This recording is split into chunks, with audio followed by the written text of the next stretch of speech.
A Toronto man took his own life more than a year after the man who killed his 3 young children was granted full parole after serving just 4 years behind bars. Edward Lake's 3 children, Daniel, 9, Harry, 5 and Millie, 2, were killed by drunk driver Marco Muzzo, now 35, in September 2015. Daniel died at the scene while Harry and Millie died together in a local children's hospital shortly afterward after being declared brain dead. At the time he told the media, "We close our eyes and they're all we see. This is a nightmare that will never go away."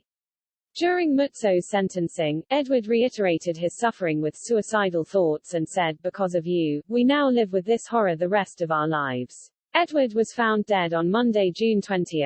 He was 49 years old, also killed in the horrific crash that claimed the lives of his children were his father-in-law and the children's grandfather, Gary Neville, 65. The children's grandmother, Nerissa Neville, and great-grandmother, Josena Frias, suffered severe injuries in the crash but survived. Meanwhile, Edward's wife Jennifer Neville Lake said she had attempted suicide around the time her children's life support was turned off, and she had miscarried a pregnancy at the same time. Muzzo had just returned via private jet from his bachelor party in Miami when he ran a stop sign in his Jeep Cherokee and T-boned the Lake family's minivan. He slammed into the driver's side at a speed of over 50 miles per hour. He said he had 3 to 4 drinks on the plane. His blood alcohol level was nearly 3 times over the legal limit. Edward's death was confirmed by his wife of 16 years, Jennifer Neville Lake, who wrote on Facebook, "My children's father, Edward Lake, has joined our kids so they can play together, forever. Mahal Kita, Edward." Mahal Kita means I love you in Filipino. Jennifer also wrote in the post about her husband's death, "The eyes he shared with Harry are forever closed. Daniel's curls will never shine in the sunlight again. I will never see Millie's shy smile creep across his lips anymore."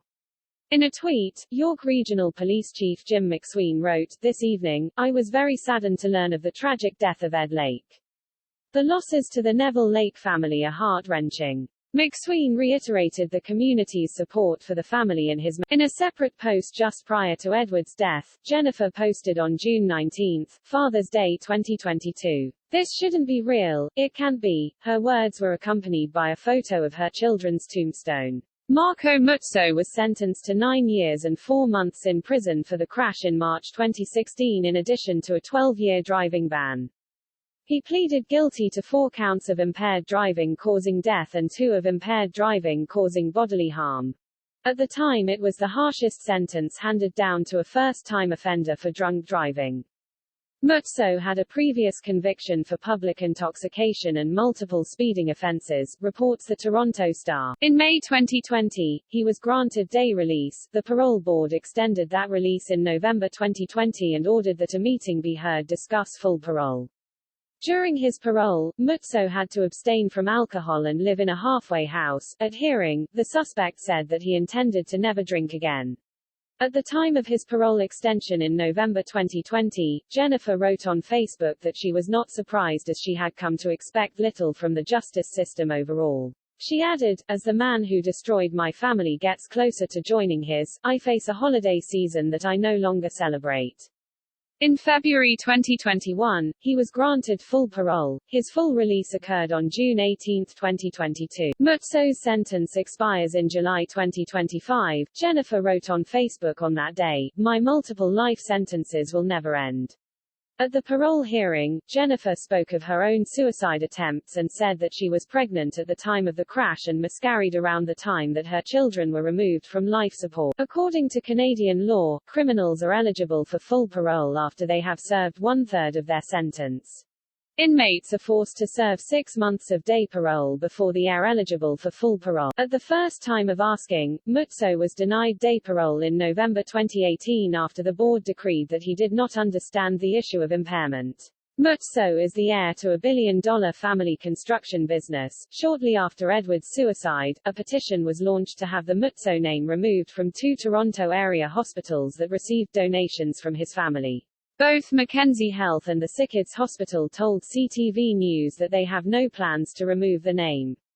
The SickKids Foundation donation came in 2006 while the Mackenzie Health donation came in 2017, after the crash that killed Edward Lake's children.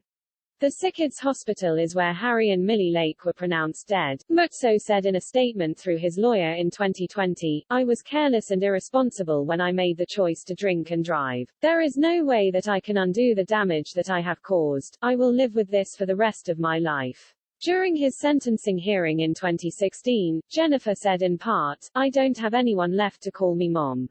You killed all my babies. I miss my kids. I miss my dad. I want my old life back." At that time, Edward said that he had been suffering from suicidal thoughts.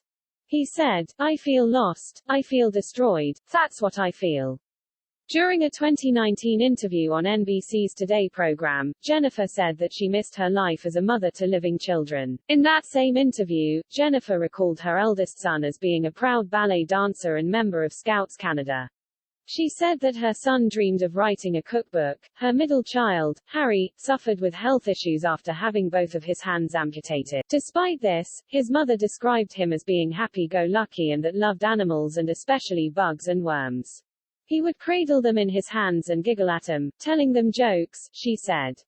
She also said that her youngest, Millie, loved being twirled around by her father.